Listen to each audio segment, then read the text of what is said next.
Hello friend, welcome to my YouTube channel Prashant education hub. दोस्तों, आज का टॉपिक है हमारा दिल्ली सीएमएसटीसी एंट्रेंस एग्ज़ाम।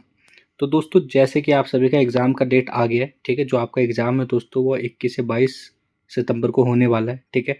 आप सभी के लिए बहुत ज़्यादा कि इम्पोर्टेंट एग्ज़ाम है दोस्तों, ठीक है। अगर जो आप इसको क्वालिफाई कर लोगे तो आप इजीली अपने आईआईटी और नीट की तैयारी कर सकते हो, ठीक है। दोस्तों, एक क्वेश्चन बहुत सारे बच्चों का आ रहा है कि सर प्लीज़ जो फिजिक्स हो गया या आपका केमिस्ट्री हो गया या बायो हो गया या मैथ हो गया, इस सेपरेट वीडियो बनाइए, ठीक है। तो देखिए दोस्तों, मैं आपको एक चीज़ बता दूं कि जो आपका केमिस्ट्री है और फिजिक्स, ठीक है, ये जो बच्चे आईआईटी दे रहे हैं या फिर नीट की तैयारी कर रहे हैं, ठीक है, दोनों के लिए क्या है दोस्तों, ये सेम है, ठीक है। जो आप केमिस्ट्री और फिजिक्स है दोनों के लिए सेम है। या ऐसा नहीं है दोस्तों कि आईआईटी वालों के लिए फिजिक्स अलग आएगा या नीट वालों के लिए फिजिक्स अलग आएगा या केमिस्ट्री अलग आएगी। दोनों के लिए जो सबसे कॉमन चीज़ है वो ये है, ठीक है। लेकिन जो डिफरेंस होगा एग्जाम में वो क्या होगा दोस्तों, आपका बायो और मैथ में होगा, ठीक है। यानी कि जिस बच्चे को आईआईटी देनी है वो मैथ का पेपर अटेम्प्ट करेगा, और जिसको क्या करना है दोस्तों, नीट देनी है, वो क्या करेगा, बायो की अटेम्प्ट करेगा, ठीक है दोस्तों। इस बात को ध्यान से समझिए, ठीक है। आपका बाकी ये केमिस्ट्री और फिजिक्स में कोई डिस्टिंग्विश नहीं है आपके आईआईटी और जेई के बीच, आईआईटी और आपका जो नीट है इसके बीच में, ठीक है दोस्तों। तो चलिए दोस्तों शुरू करते हैं। तो देखिए, सबसे पहला क्वेश्चन क्या है दोस्तों आपका, ये है दोस्तों कि वाइब्रेटिंग पार्ट ऑफ फ्लूइड। जो वाइब्रेटिंग पार्ट होता है फ्लूइड का वो क्या है, एयर कॉलम है या रबर बैंड है या स्ट्रिंग है या स्ट्रेच मेम्ब्रेन है। तो देखिए दोस्तों, जैसे कि आपको फ्लूट आपने देखा होगा, बांसुरी आपने जरूर बजाई होगी दोस्तों बचपन में, ठीक है। तो उसके अंदर क्या होता है दोस्तों, एयर कॉलम होते हैं, यानी कि एयर जो होता है दोस्तों वो फिल होता है और वही क्या होता है, बचता है। तो यहाँ पे ऑप्शन क्या हो जाएगा दोस्तों, वाइब्रेटिंग पार्ट क्या हो जाएगा, एयर कॉलम, यानी कि ऑप्शन ए क्या होगा, इसका सही जवाब हो जाएगा, ठीक है। चलिए आगे चलते हैं। Loudness of sound depend upon its. जो लाउडनेस ऑफ साउंड यानी कि जो साउंड होता है दोस्तों, आवाज़ की तीव्रता होती है, वो किस पे डिपेंड करता है दोस्तों, एम्पलीट्यूड पे डिपेंड करता है, यानी कि ऑप्शन ए क्या होगा आपका, ये सही जवाब हो जाएगा, ठीक है। चलिए आगे देखते हैं। In the most of the cases vibration of object are not visibly because, ठीक है। यहाँ पे क्या बोला गया दोस्तों कि जो मोस्ट ऑफ द केसेस जो वाइब्रेशन होता है ऑब्जेक्ट का, जो वाइब्रेशन होता है ऑब्जेक्ट के अंदर, वो विजिबल नहीं होता। क्यों नहीं होता, wavelength of very large, frequency is very less, amplitude is very small या वेवलेंथ इज वेरी स्मॉल, ठीक है। तो इसका सही जवाब क्या हो जाएगा दोस्तों, एम्पलीट्यूड इज वेरी स्मॉल होता है, ठीक है। तो यहाँ पे ऑप्शन सी क्या होगा, इसका सही जवाब हो जाएगा, ठीक है।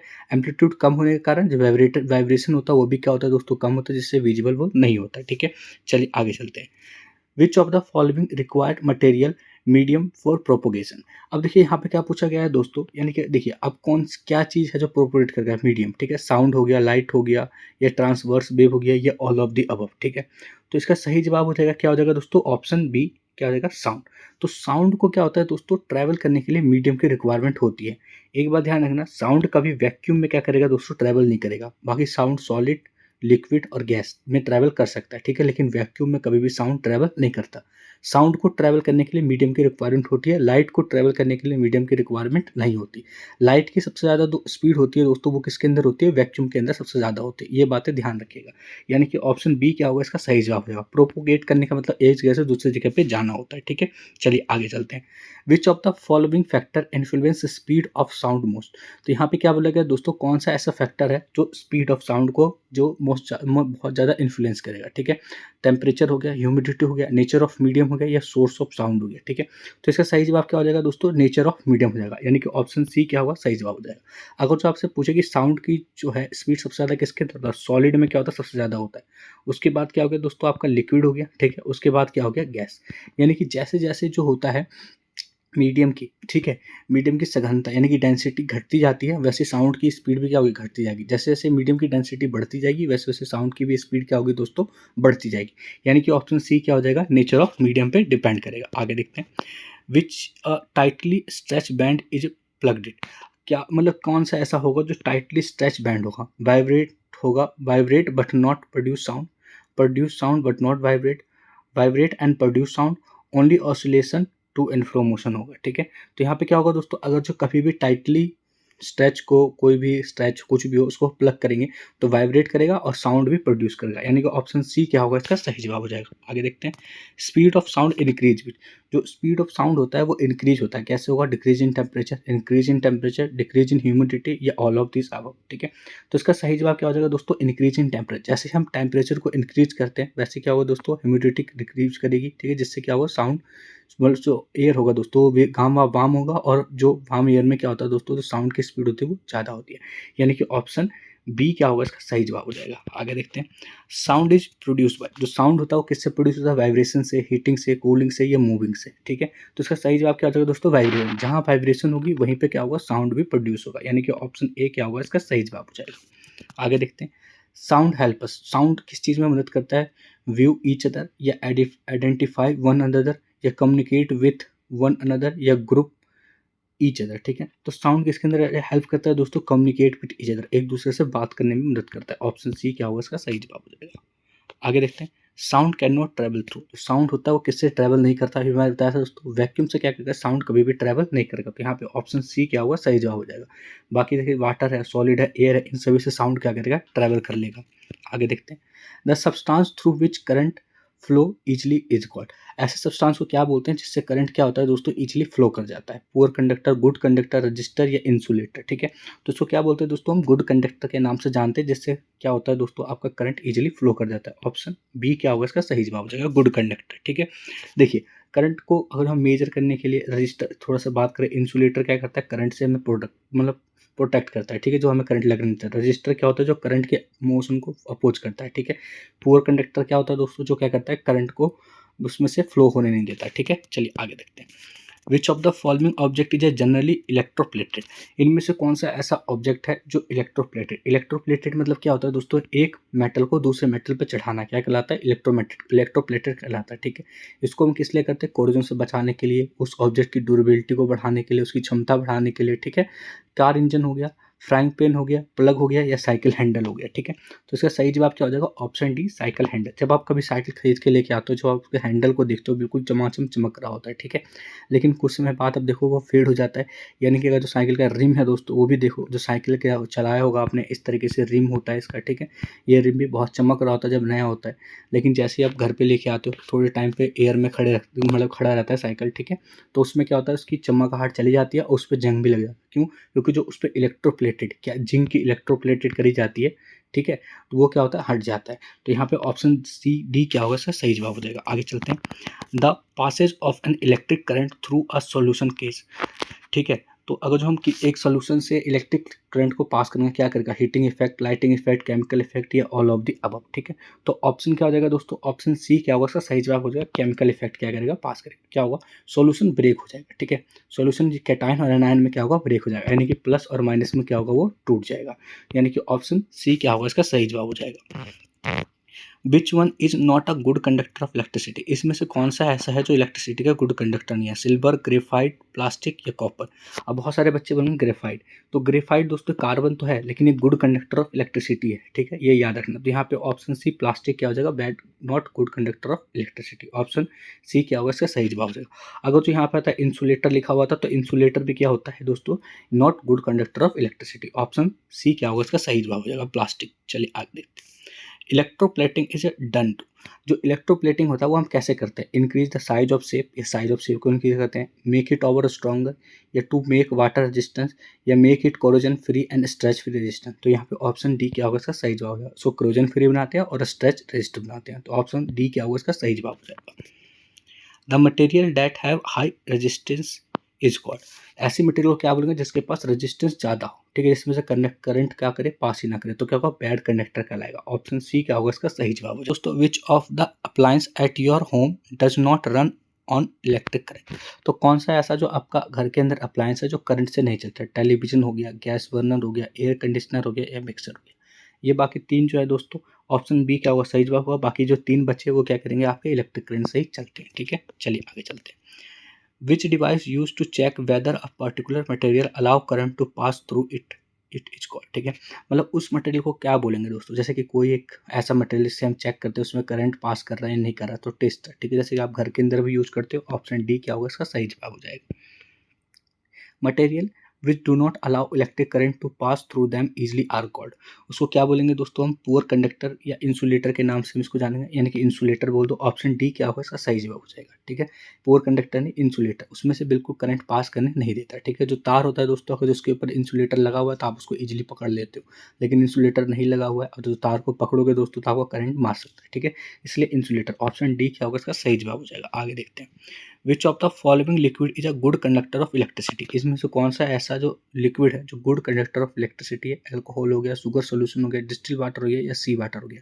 देखिए दोस्तों ऑप्शन डी सी वाटर क्या हो गया यहाँ पे, गुड कंडक्टर ऑफ इलेक्ट्रिसिटी हो गया। बाकी ये सारे नहीं। डिस्टिल वाटर को क्या बोलते हैं दोस्तों? जिसका पीएच वैल्यू कितनी होती है 7 होती है, उसे हम डिस्टिल वाटर होते हैं, जिसके अंदर किसी प्रकार का कोई भी आयन प्रेजेंट नहीं होता। ठीक है, चलिए आगे देखते हैं। रेनबो इज रेनबो क्या है? मैनमेड स्पेक्ट्रम है, नेचुरल स्पेक्ट्रम है, इल्यूजन ऑफ लाइट है या बीम ऑफ लाइट? तो क्या है दोस्तों? ये नेचुरल स्पेक्ट्रम है। ऑप्शन बी क्या होगा इसका सही जवाब हो जाएगा। ठीक है, चलिए आगे देखते हैं। What is the name of object through which light can pass? उस ऑब्जेक्ट को क्या बोलते हैं जिससे लाइट क्या करता है दोस्तों? पास करता है। ठीक है, क्या बोलते हैं? ओपेक्यू बोलते हैं या ल्यूमिनस बोलते हैं, ट्रांसपेरेंट बोलते हैं, ट्रांसलूसेंट बोलते हैं। तो ऑप्शन सी क्या होगा इसका सही जवाब होगा। ओपेक्यू क्या होता है? जो बिल्कुल भी लाइट को पास होने नहीं देता। ट्रांसलूसेंट क्या होता है दोस्तों? जो हल्की हल्की लाइटों को पास होने देता है। ठीक है, ट्रांसलूसेंट पूरा, ल्यूमिनस जिसके पास अपनी लाइट होता है उसे हम ल्यूमिनस ऑब्जेक्ट के नाम से जानते थे। यहाँ पे ऑप्शन सी क्या होगा इसका सही जवाब हो जाएगा। आगे देखो, band of 7 colour obtain on a screen after the dispersion is called. ठीक है, उसको हम क्या बोलते हैं? ट्रांसपेरेंस बोलते हैं, स्पेक्ट्रम बोलते हैं, रिफ्लेक्शन बोलते हैं या स्कैटरिंग बोलते हैं। ठीक है, तो क्या बोलते हैं दोस्तों? स्पेक्ट्रम, यानी कि जो 7 कलर के अंदर लाइट का बिखर जाना क्या कहलाता है? स्पेक्ट्रम कहलाता है। ऑप्शन बी क्या होगा इसका सही जवाब हो जाएगा। Speed of light is a faster speed. देखिए आपको मैंने बताया था स्पीड ऑफ लाइट एयर के अंदर होगा, डायमंड के अंदर होगा, ग्लास के अंदर होगा, वाटर के अंदर।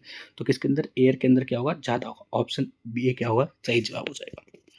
विच type of lens is present in our eye? हमारे आंख के अंदर किस टाइप का लेंस पाया जाता है? Bifocal lens, cylindrical lens, convex lens या कॉनकेव लेंस। ठीक है, तो सही जवाब क्या हो जाएगा दोस्तों? Convex lens. ऑप्शन सी क्या होगा सही जवाब हो जाएगा। Object that emit light is called, ऐसे ऑब्जेक्ट को क्या बोलते हैं जो लाइट निकालता है देता है? ये लुमिनस ऑब्जेक्ट के नाम से जानते हैं। ऑप्शन बी क्या होगा इसका सही जवाब हो जाएगा। In human I image is a form of, देखिए ह्यूमन आई के अंदर जो इमेज है वो कहाँ पे फॉर्म होता है दोस्तों? रेटिना पे फॉर्म होता है, यानी कि ऑप्शन ए क्या होगा इसका सही जवाब हो जाएगा। आई लेंस जो बाहर लगे होते हैं, कॉर्निया दोस्तों जो प्यूपिल्स के साइड को क्या कहता है? कंट्रोल करता है, प्यूपिल्स हो गया दोस्तों। ठीक है, तो यहाँ पे ऑप्शन ए क्या होगा इसका सही जवाब। प्यूपिल से क्या होता है? लाइट एंटर करता है। Dash help to see the object, कौन हमें ऑब्जेक्ट को देखने में मदद करता है दोस्तों? रिफ्लेक्शन, लाइट, ट्रांसपेरेंट या ओपक? तो यहाँ पे ऑप्शन बी क्या होगा इसका सही जवाब होगा। क्या कराता है हमें? लाइट कराता है। कैसे दोस्तों? देखिए कोई भी एक ऑब्जेक्ट है, उस पर लाइट पड़ी, उसने जैसे जो लाइट पड़ेगा उसे इंसिडेंट रे बोलेंगे, और वो ऑब्जेक्ट क्या करता है? रिफ्लेक्ट करता है। तो हम जो देखते हैं वो क्या देखते हैं? रिफ्लेक्टेड वे देखते हैं। ठीक है, तो हमें लाइट क्या करता है? ऑब्जेक्ट को देखने में मदद करता है, यानी कि ऑप्शन बी क्या होगा इसका सही जवाब हो जाएगा। आगे देखते हैं। Splitting of which ray of light into a 7 color is called, क्या बोला? Dispersion of light, reflection of light, scattering of light या रिफ्लेक्शन ऑफ लाइट के नाम से हम इसको जानते हैं। तो इसको क्या है? डिस्पर्जन ऑफ लाइट के नाम से जानते हैं। ऑप्शन ए क्या होगा इसका सही जवाब हो जाएगा। Light is a form of, light क्या है? पावर है, मास है, एनर्जी है, लेंथ है। तो और यहाँ पे क्या हो जाएगा दोस्तों? ऑप्शन सी क्या होगा सही जवाब होगा। ये क्या होता है? लाइट एक फॉर्म से क्या है? एनर्जी है। ठीक है, चलिए। The process of transferring a charge from a charge body to the earth is called, मतलब क्या मतलब दोस्तों? यहाँ पे द प्रोसेस ही नहीं है, द, ठीक है, the process two of transfer, मतलब किसी भी हम चार्ज को अर्थ में करते हैं, क्या कर रहे हैं? अर्थ कर रहे हैं। ठीक है, यानी कि अर्थ में ट्रांसफर, उस प्रोसेस का अर्थिंग। ऑप्शन ए क्या होगा इसका सही जवाब हो जाएगा। ठीक है, चलिए।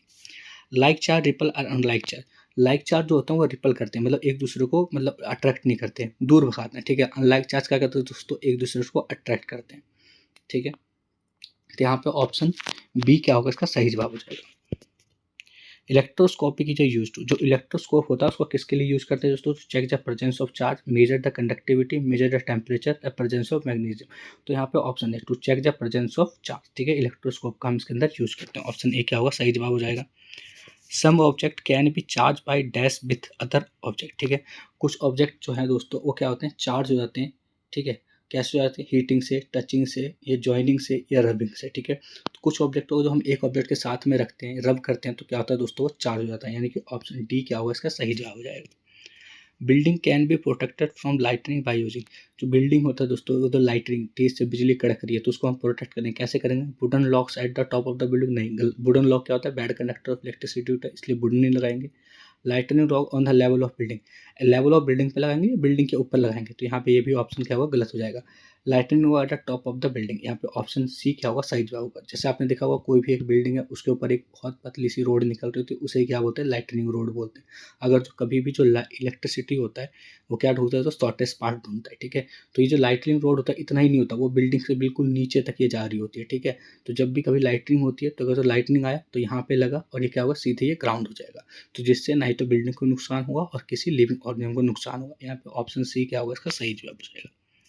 लाइक चार्ज क्या करते हैं, क्या करते हैं, repel each other. Option C क्या होगा, इसका सही जवाब हो जाएगा। Lightning is dash on huge scale. अगर जो लाइटनिंग हो रहा है बहुत सारी मात्रा में, उसको क्या बोलेंगे, हीटिंग इफेक्ट बोलेंगे, इलेक्ट्रिक स्पार्क बोलेंगे, मैग्नेटिक इफेक्ट बोलेंगे, इलेक्ट्रोमैग्नेटिक इफेक्ट। यहाँ पे ऑप्शन भी क्या बोलेंगे दोस्तों, इसको इलेक्ट्रिक स्पार्क के नाम से जानेंगे। Which of the following natural phenomena is a most destructive in a term of loss of life and property. क्या बोलेंगे दोस्तों, हम अर्थक्वेक के नाम से इसको जानेंगे, ठीक है। जहाँ पे लॉस ऑफ प्रॉपर्टी हो जाएगा, नेचुरल फिनोमेना है, एक तरीके से डिस्ट्रक्टिव है, जहाँ पे बहुत ज़्यादा नुकसान हो जाएगा, ठीक है, तो वो अर्थक्वेक ही करेगा। ऑप्शन बी क्या होगा, इसका सही जवाब हो जाएगा। Which of the following is a not a natural phenomena. इनमें से कौन सा ऐसा है जो नेचुरल फिनोमेना नहीं है। साइक्लोन भी नेचुरल है, अर्थक्वेक भी नेचुरल, कुकिंग नेचुरल नहीं है। ऑप्शन सी क्या होगा, इसका सही जवाब है। लाइटनिंग भी क्या है दोस्तों, नेचुरल ही है। The outermost layer of earth is called. जो outermost of the layer of earth है उसे क्या बोलते हैं, कोर बोलते हैं, या माउंटेन बोलते हैं, मेटल बोलते हैं, क्रस्ट बोलते हैं। यहाँ पे ऑप्शन डी क्या होगा, क्रस्ट के नाम से उसको जानते हैं। तो थैंक्स फॉर वॉचिंग दोस्तों। अगर जो आपको वीडियो अच्छी लगती है तो जरूर अपने दोस्तों में शेयर करिए, और आप दोस्तों यहाँ पे टेलीग्राम चैनल पे ज्वाइन हो जाइए। यहाँ पे क्या होगा दोस्तों, आपको PDF इजीली मिल जाएगा इस क्लास के, ठीक है। धन्यवाद दोस्तों।